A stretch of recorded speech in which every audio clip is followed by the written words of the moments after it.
이렇게 여러분들 쭉 보니까 그동안 오랫동안 보지 못하였던 얼굴들도 눈에 보이고, 그리고 그동안에 띄엄띄엄 앉았던 의자에서 많은 분들이 정상으로 되어지지는 못했지만 그래도 지난주보다는 더 많이 앉으셔서 함께 예배 드리는 그 모습이 정말 눈물나도 감사하고 또 감격스럽습니다.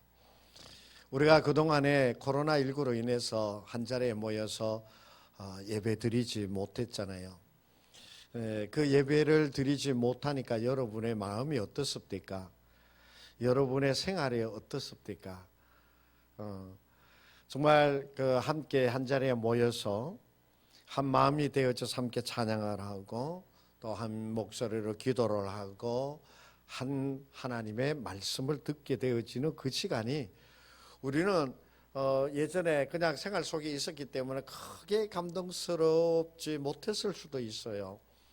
그런데 오랫동안 그렇게 예배를 드리지 못하고 보니까 정말 그것이 우리의 삶에 우리의 신앙에 얼마나 귀한 시간이었는가라고 하는 것을 깨닫게 되어지더라라고 하는 것이에요. 우리가 이 코로나19가 시작되어지기 전에는 우리가 이렇게 예배를 드리고 이런 모습으로 신앙생활을 하게 되어질 것이다 라고 하는 것을 상상해 보았습니까? 상상해 보지도 못했습니다. 그런데 올 한 해 우리는 그야말로 상상할 수 없는 일들을 겪으면서 내일을 알 수 없는 오늘의 삶을 살고 있는 것이 바로 우리들의 모습이 되어졌더라라고 하는 것이에요. 그런데 그뿐만이 아니라 올해는 유난스럽게 자연재해가 또 강했던 것 같아요. 태풍이 와서 그야말로 부산의 그 태풍 바람으로 인해 가지고 고층에 붙어 있던 것들이 다 떨어지면서 담장이 무너지면서 막 그런 일을 겪게 되어지잖아요. 그리고 올해 장마는 또 얼마나 한 달이 넘게 몇 달에 걸쳐서 장마가 시작되어지니까 그 장마로 인해서 얼마나 큰 피해를 입게 됐는지 몰라요. 그 로아스에 제가 아침마다 운동하는 그곳에 물이 댐 문을 열어가지고 물이 얼마나 차고 넘쳤느냐 하면은 이렇게 걷는 곳에서 한 1.5m, 2m 정도 물이 찼던 것 같아요.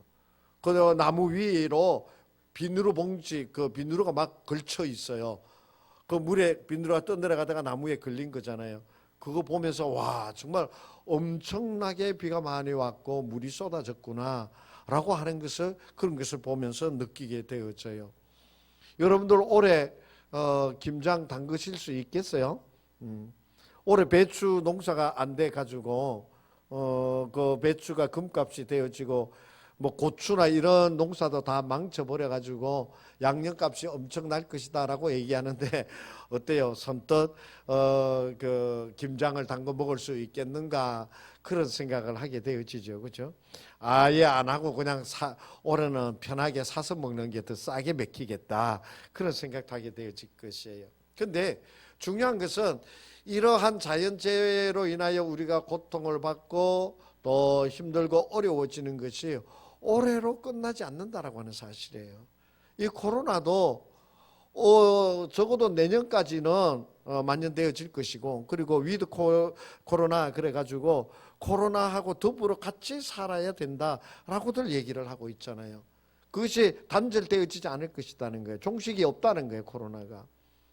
그뿐만이 아니라 지금 지구온난화로 인해서 이상기후가 되어져가지고 빙하가 녹아내리고 그러면서 올해와 같은 홍수가 내년에도 또 올해 같은 태풍이 내년에도 불어올 것이다.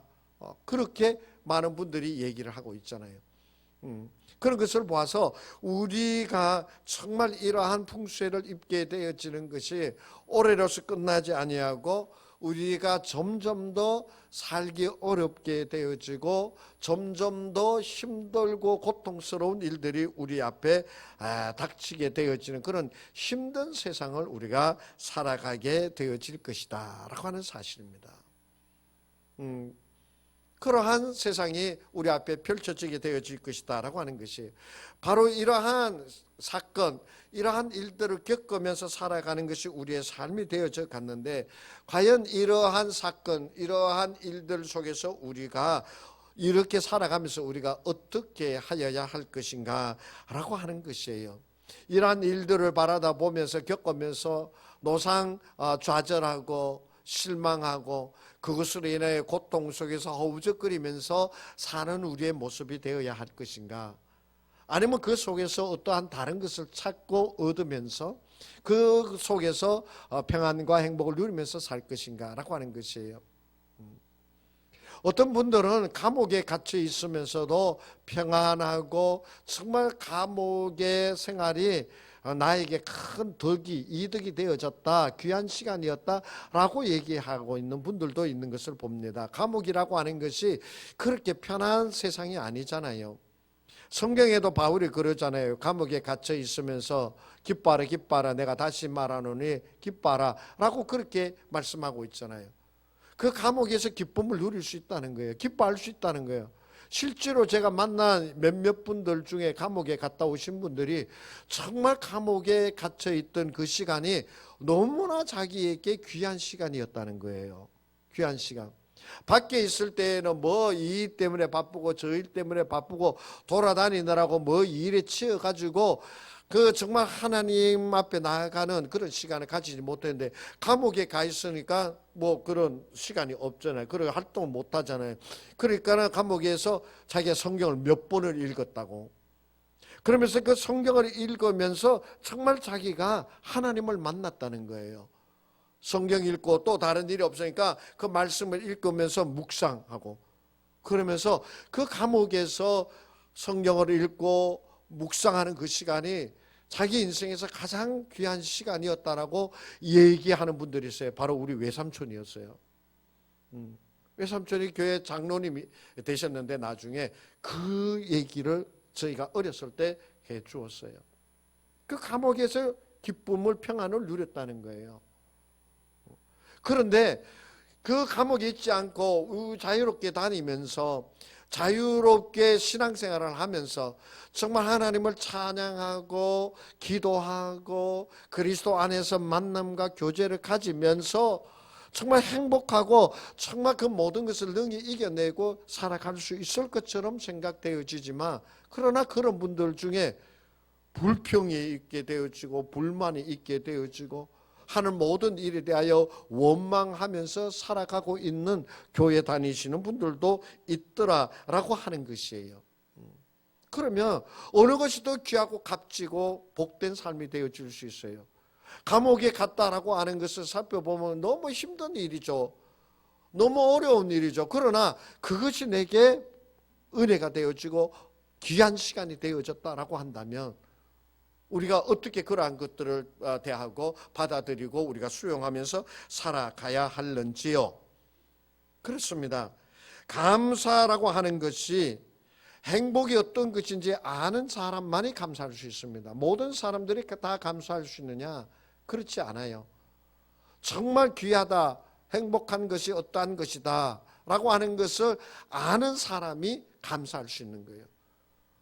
그래서 그 사람은 그가 어떤 일을 당하든지 어떤 자리에 있든지 어떤 처지가 되어지든지 간에 감사하는 자가 되어지는 거예요.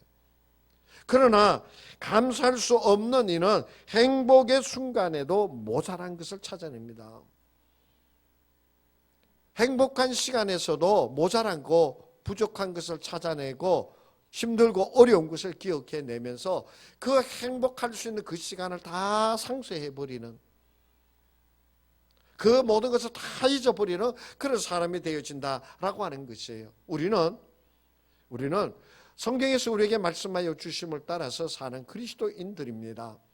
그리스도인이기에 우리는 오늘 우리에게 말씀하여 주시는 그 말씀을 쫓아서 정말 이 세상에 살아가면서 우리의 삶의 모든 순간순간이 얼마나 귀중하고 또 얼마나 감사한 일이며 얼마나 아름다운 것인가라고 하는 것을 다시 한번 깨달을 수 있게 되어지기를 간절히 원합니다. 먼저 우리가 깨달아야 할 것이 있습니다. 뭐냐 하면은 하나님께서, 그리스도 예수께서 내 안에 계심으로 인하여 내가 어떠한 때 무엇을 하든지 간에 감사할 수 있다라고 하는 사실입니다. 그리스도께서 내 안에 계시다라고 하는 것을 깨닫게 되어지므로 우리가 교회를 다니고 예수를 믿는다라고 하면서 신앙생활을 한다라고 하면서 내 안에 하나님께서 계시고 그리스도께서 나와 함께하고 계시다라고 하는 것을 깨닫지 못한다면, 확신하지 못한다면 안 되죠. 그러면 안 되죠.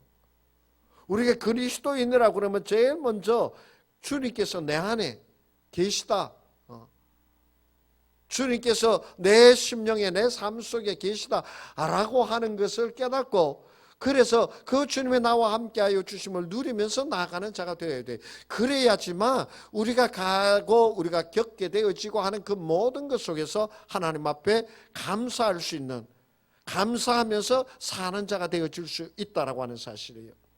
예수님께서 말씀하시잖아요. 내가 곧 길이요 진리요 생명이라고 말씀하시잖아요. 길이라고 하는 것은 바로 뭡니까? 길이라고 하는 것은 내가 나아가는 길, 내가 가는 그러한 도로가 바로 길이잖아요. 내가 나아가는 길을 주님이 길이 되어 주신다는 것이잖아요. 진리가 되어진다는 말씀, 무슨 말씀이에요? 이 진리라고 하는 것은 그야말로 의미 있는, 가치 있는 것이잖아요. 내가 목표를 삼고 그것을 얻고 취하기 위하여 열심으로 최선을 다했는데 그것이 가치가 없는 진리가 아니었다라고 해보세요. 그 수고한 것이 얼마나 헛된 것이 되어집니까? 얼마나 후회하게 되어집니까? 그런데 그리스도께서 진리가 되신다는 거예요. 그러니까 그리스도를 향하여 나아가고 그리스도를 위하여 행하고 취하게 되어지는 그 모든 것이 가치 있는 것이에요. 그렇게 되므로 주님이 나의 목표가 되어질 수도 있고 주님을 향하여 나아가는 길잡이도 되어질 수 있는 것이에요. 생명, 그리스도께서 나의 생명이 되어주신다는 거예요. 나의 힘이 되어주신다는 거예요. 그렇기 때문에 그리스도께서 내 안에 계시는 것을 내가 깨닫게 되어지면 어떻게 되어지느냐? 범사에 어떠한 곳에 있든지 무엇을 하든지 간에 낙심되어지지 아니하고 연약한 가운데 있더라도 포기하지 않으면서 하나님 앞에 감사하며 나아갈 수 있게 되어지는 것이에요. 여러분, 처음 초행길을 가게 되어질 때 불안하잖아요. 근데 요새는 전부 다 뭐 있어요? 내비가 있잖아요. 그러니까 내비가 있으니까 그 초행길을 가더라도 내비에서 나오는 여자 말을 잘 들으면은 편안하게 그 길을 갈 수가 있게 되어져요. 헤매지 않아요. 헤매지 않아요. 요새는 또 실시간으로 안내를 해가지고 교통이 막히게 되어지면 실시간으로 다른 곳으로 우회해서 갈 수 있도록 또 안내하잖아요. 배가 항해를 하는데 나침반이 있으면 어떻게 되어져요? 캄캄하고 어떠한 곳이 있다 하더라도 나침반이 있으면 그 나침반에 의해서 자기가 가고자 하는 그 길을 어긋남이 없이 갈 수 있게 되어지잖아요. 바로 주님께서 나에게 길이 되시고 진리가 되시고 생명 되시는 주님이시기 때문에 주님께서 말씀하시는 그 길을 가면 되는 거예요.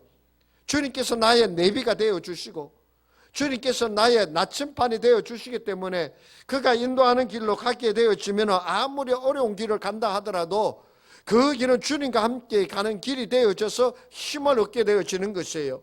아무리 어려운 일을 만나도 정말 우리 자신을 한번 생각해 봅시다. 우리 미약하기 이럴 데 없잖아요. 모자라기 이럴 데 없죠. 아무리 내가 똑똑하다 그래도 있잖아요.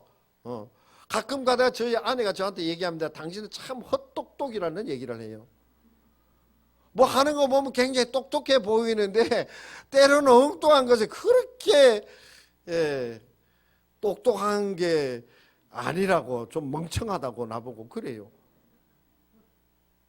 근데 내가 멍청하다고 그러니까 그렇게 좋아요, 웃으시게?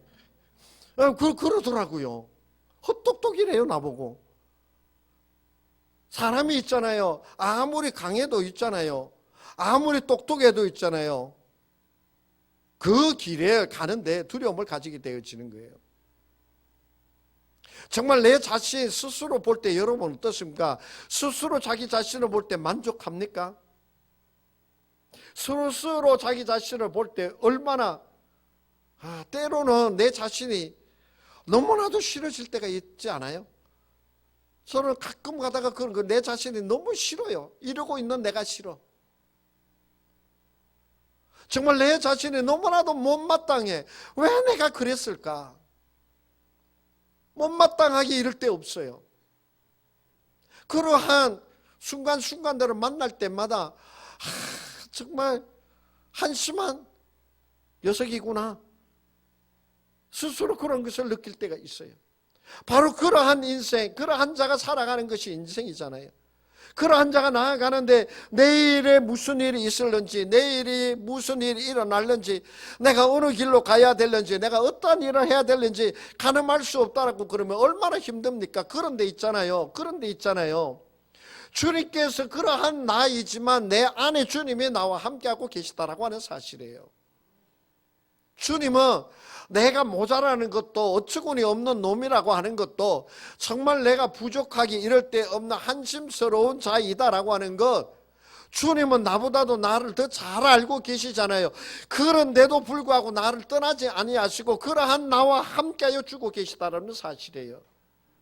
내가 얼마나 간사한 놈인지, 내가 얼마나 추하고 더러운 놈인지 주님은 다 아시면서도 나와 함께하여 주신다고 성경은 우리에게 말씀해 주고 계시잖아요. 그 주님이 내 안에 계셔서 우리에게 오셔서 말씀하시잖아요. 내가 곧 길이요 진리요 생명이라고. 내게로 나오는 자가 되어야 된다라고 성경이 우리에게 말씀해 주고 계시잖아요. 그렇기 때문에 우리는 힘들고 어려운 일을 만나도 자기 자신을 보면 그 힘들고 어렵고 곤란한 일을 겪을 때마다 정말 자기 자신을 보면 무한히 정말 한심스럽게 이럴 때 없지만, 그러나 주님이 함께하여 주시기 때문에 알지 못하고 두려운 그 길을 가지만은 그 길 속에서 어떻게 되어집니까? 주님이 함께하여 주심으로 우리는 주께서 함께하여 주심으로 감사하면서 한 걸음 한 걸음 나갈 수 있는 자가 되어지잖아요.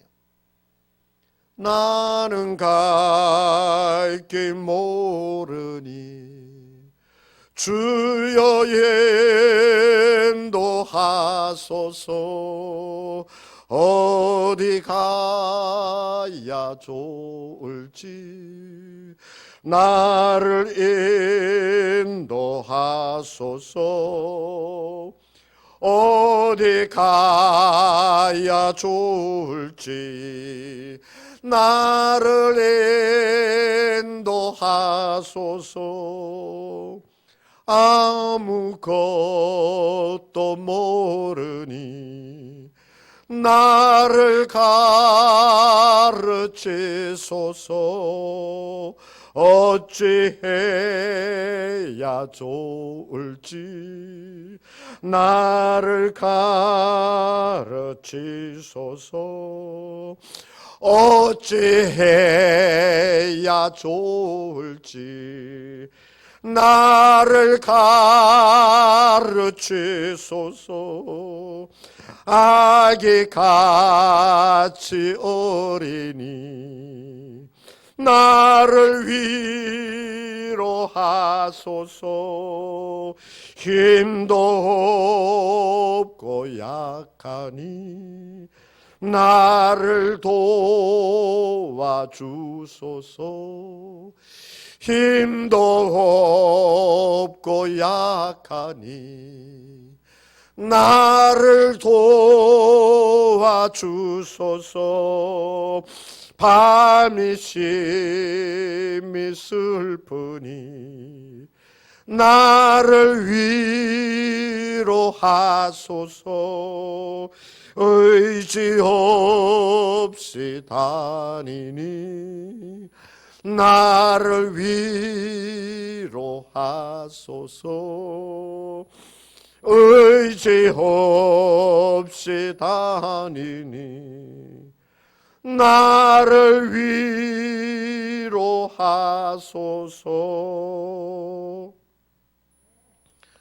어제 말씀을 준비하는데 이 찬송이 생각이 나는데, 얼마나 정말 갈 길을 알지 못하고 내일을 내가 어디로 가야 될는지, 내일 내 삶의 모습이 어떠할는지 내 자신도 알 수 없는 그러한 오늘을 살지만 주여 나는 갈 길 모릅니다. 나는 약합니다. 나는 의지할 자가 없습니다. 그러면서 우리가 주님 앞에 찬양할 때 주님은 우리의 모든 것을 아시기에 내가 견딜 수 있도록, 내가 참을 수 있도록, 내가 내일을 향하여 나아갈 수 있도록 주님께서 우리에게 말씀하여 주시고, 주님이 함께하여 주시면서 내가 길이라고 말씀하시면서 우리를 깨닫게 하시고 우리의 손을 잡아 이끌어 주심을 믿습니다. 그러한 주님이시기 때문에 우리는 그 주님을 만날 때마다 그 주님을 의지하게 되어집니다. 오늘 3절의 말씀에 보면 이렇게 말씀하고 있습니다. 그의 거룩한 이름을 자랑하라. 여호와를 구하는 자들은 마음이 즐거울지로다. 시편 28편 7절에서 우리에게 말씀하여 주십니다. 여호와는 나의 힘과 방패이시니 내 마음이 그를 의지하여 도움을 얻었도다. 그러므로 내 마음이 크게 기뻐하며 내 노래로 그를 찬송하리로다. 여호와는 나의 힘과 방패가 되어서 내가 그를 의지하였더니 그가 나를 도와주셨다라고 하는 말씀입니다. 힘 있는 자를 의지하는 것이 아니에요. 권세 있는 자를 찾아서 의지하는 것이 아니에요. 우리는 나의 도움이 되시고 나의 방패가 되신다라고 우리에게 약속하여 주신 그 그리스도를 찾으며 그분을 의지하는 자들이 되어야 된다라고 하는 사실이에요. 의지한다라고 하는 것이 어떠한 것입니까? 의지한다라고 하는 것은 그에게 내 모든 것을 맡기면서 그의 인도함을 받아 나아가는 것이에요. 그리스도는, 하나님은 내 눈에 보이지 않습니다. 그러나 언제나 우리와 함께하여 주신다라고 성경은 말씀해 주고 계시에요. 그래서 시편 84편 12절에서 말씀하십니다. 주께 의지하는 자는 복이 있나이다. 주께 의지하는 자는 복이 있다고 그랬어요. 오늘 우리는 힘들고 어려운 세대를 살아가고 있습니다. 정말 코로나19로 인하여서 많은 분들이 너무 지쳐 있습니다. 너무 힘들어합니다. 우리나라 최대 여행사인 하나 여행사가 올해 95%가 감소했답니다. 5% 가지고 견디고 있는 거예요. 작년에 비해서 5%밖에 안 팔렸대요, 상품이. 그거 가지고 견디고 있잖아요. 그 이제 머지않아 도산이라고, 직장 폐쇄해야 된다고. 알게 모르게 우리의 많은 이들이 이러한 시달림 속에 있습니다. 그러할 때에 우리는 주님을 의지하는 자가 되어야 돼요. 어제 말씀을 준비하는데 이 코로나19라고 하는 것이 우리의 신앙을 게으르게 만들고 나태하게 만드는 것은 아닌가, 그런 생각을 하게 되어집니다. 제가 여러분에게 물어봤어요. 여러분들 영상 예배 드리니까 잘 드립니까? 그러니까는 모든 분들이 두 가지를 얘기합니다. 첫째, 너무 편하대요. 영상 예배 드리는 것이 편하대요. 대면 예배 드려 교회 나와서 예배 드리려 그러면 씻어야 되지요. 옷 갈아입어야 되지요. 차 타고 와야 되지요.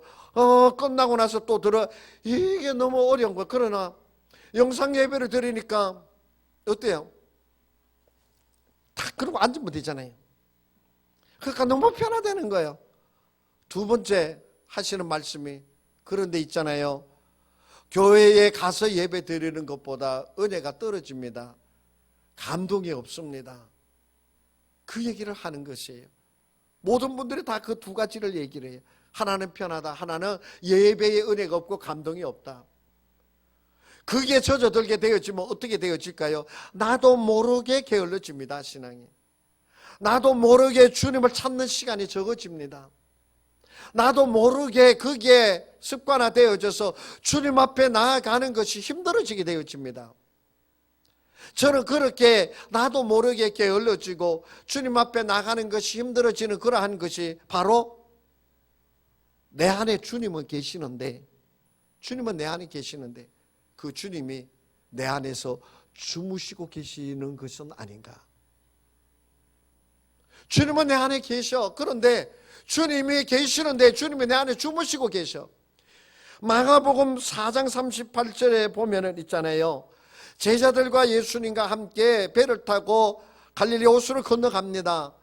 그런데 느닷없이 풍랑이 일었어요. 배가 막 곤두박질 치면서 그 배에 타고 있던 제자들이 전부 다 어부 출신이잖아요. 그럼에도 그 풍랑이 어찌나 심했든지 죽을까 봐 겁이 나서 예수님을 찾았어요. 예수님을 찾아보니까 예수님이 고물에서 주무시고 계셨던 것이에요. 그래서 예수님을 깨웁니다. 살려달라고.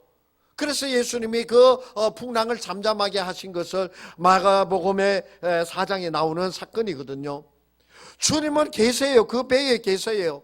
그런데 주님이 그 배에 계시긴 계시는데 주무시고 계시니까 그 풍랑에 죽을 것 같은 두려움에 젖어들게 되어지는 것이에요. 주님이 내 안에 계시는데, 주님이 내 안에 계시는데 주무시고 계시는 것은 아니신지, 주님이 내 안에 계시는데 주무시고 계시는데 내가 그 주님을 깨우지 못하고 그냥 힘들어하고, 주무시고 계시는 예수님을 깨우지 못하고 그저 낙심하면서 주무시고 계시는 주님을 흔들어 깨워야 되는데 그 주님을 깨우지 아니하고 힘든다고 그러고 어렵다고 그러면서 게을러지고 나태해지면서 낙심하고 쓰러지고 힘든다고 그러면서 나아가는 우리들의 모습은 아니지요. 나도 모르게 이 코로나19로 인하여서 시들어져가는 나의 신앙생활의 그 모습이 주님을 잠들게 하고 하는 것은 아닌지요. 우리는 주님께서 내 안에 계시면 주무시고 계신 것이 아니라 나와 함께, 내가 가는 곳에 나와 함께 가시고, 내가 생각하는 것 가운데 주님 함께 하시며, 내가 간구하는 것 가운데 주님이 들으시고 응답하여 주심이 드러나며, 그 주님이 언제나 나와 함께하여 주시는 것을 매 순간순간, 매 사건마다 누리면서 나아가는, 주님을 깨워서 주와 함께 나아가는 우리가 되어지기를 간절히 원합니다. 그래서 시편 37편 5절에서 이렇게 말씀하고 있잖아요. 내 길을 여호와께 맡기라. 그를 의지하면 그가 이루신다라고 말씀해 주고 계시잖아요. 주님이 내 안에 계시면 그 주님을 의지하세요. 그 주님을 주무시게 하지 말고 그 주님을 깨워서 그 주님과 함께 나아가세요. 그러면 그를 의지하면 이루신다라고 말씀해 주고 계시는 것이에요. 이렇게 주님을 깨워서 주님과 함께 나아가는 그 길이 그 매 순간순간마다 어떤지 아십니까? 주님이 함께하여 주시고 나아가는 그 길이 매 순간순간이 기적의 순간입니다. 매 순간순간 감사가 넘치는 거예요. 매 순간순간마다 정말 의미를 깨닫게 되어질 것이에요. 오늘 4절의 말씀에 보면은 여호와와 그의 능력을 구할지어다. 그의 얼굴을 항상 구할지어다. 그의 능력을 구할지어다. 주님의 능력은 기적적인 역사입니다. 기적적인 역사입니다. 다윗은 있잖아요. 자기가 왕이 되고 난 다음에 자기의 살아온 발걸음을 줄게 생겨 보았어요. 그랬더니 정말 나 같은 것이 무엇이간데 하나님께서 나를 왕으로 세우셨는가 하는 거예요. 다윗이 사무엘에게 기름 부음을 받을 때 아버지가 인정했어요? 들판에서 다윗을 데려오지도 않았어요. 그러한 자신이었어요. 그런데 하나님께서 그 매 순간순간마다 하나님이 그와 함께하여 주셨잖아요. 골리앗과 싸울 때 골리앗이 이기는 것이 맞아요? 다윗이 이기는 게 맞아요? 골리앗이 이기는 게 맞아요.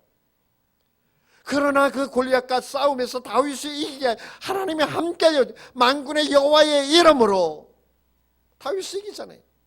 사울 왕이 그 다윗을 죽이려고 얼마나 많은 군사를 동원합니까? 그러나 그 사울의 손아귀에서 하나님이 함께하여 주심으로 다윗의 털끝 하나 건드리지 못하게 하시잖아요. 나중에 압살롬에 의해서 반란이 일어났을 때 그 압살롬 반란에 의해서 하루 그 밤 사이에 야반 도주를 하잖아요. 그렇게 피하여서 왕이 도망을 갔지만 하나님이 그를 붙들어 주시잖아요. 다윗은 자기의 생애 모든 순간순간에 하나님이 함께하여 주셨고 하나님의 기적적인 시간이었다라고 하는 것을 깨닫게 되어지는 것이에요. 그래서 그 하나님을 찬미하는 거예요. 그래서 그 모든 일에 원수가 둘러친친다 하여도 하나님께 감사할 수 있는 자가 되어지는 거예요. 왜? 여호와 하나님께서 나와 함께 하시다는 것을 그가 깨닫기 때문에 그래요. 그 어떠한 자리에서도 실망 좌절하지 아니하면서 하나님의 이름을 높이 부를 수 있는 자가 되어지는 거예요. 왜? 하나님이 함께하여 주신 것을 체험하며 드러내는 자이기 때문에. 사랑하는 성도 여러분, 하나님은 우리의 모든 고난 가운데 함께 하시다는 것을 깨달으시기를, 확신하시기를, 그것을 누리면서 드러내는 우리가 되어지기를 간절히 원합니다. 욥이 얼마나 큰 시련과 고난을 당하였습니까? 그런데 그 욥이 있잖아요, 그 고난의 순간이 다 지나가고 난 다음에 이 욥이 뭐라고 그럽니까? 욥기서 23장 10절에서 그러나 내가 가는 길을 그가 아시나니 그가 나를 단련하신 후에는 내가 순금같이 되어 나오리라. 이 시련, 이 고난, 이 슬픔과 이 고통으로 하나님께서 나를 단련하신 후에, 하나님께서 나를 단련하신 후에 내가 순금같이 되어 나오리라. 이 코로나19로 인하여 우리가 시련을 당하게 되어지고 고통을 당하게 되어지고 저런 이 코로나라고 하는 이 상황이 우리의 신앙을 까부리는, 우리 신앙이 진짜 신앙인지 가짜 신앙인지, 우리의 신앙이 얼마나 하나님 보시기에 알곡이 되어져 있는지, 때로는 이 코로나가 우리의 신앙을 정말 순검이 되도록, 점검이 되도록 단련하시는 그러한 코로나가 아닌가 생각을 하게 되어집니다. 이 시련이 그냥 시련이 아니라 그 고난을 통하여서 더 귀한 곳으로 나아갈 수 있도록, 나를 이 시련을 통하여 나를 단련하신 후에 내가 순금같이 되어 나오리라. 욥의 그 고백처럼 우리도 주님 앞에 그 고백을 드릴 수 있게 되어지기를 간절히 원합니다. 그것으로 인하여 그냥 내가 무너져 내리는 것이 아니라 그 속에서 단련을 받고 점검같이 되어 나오는 그 시간, 그 삶의 시간이 내 것이 되어지기를 간절히 원합니다.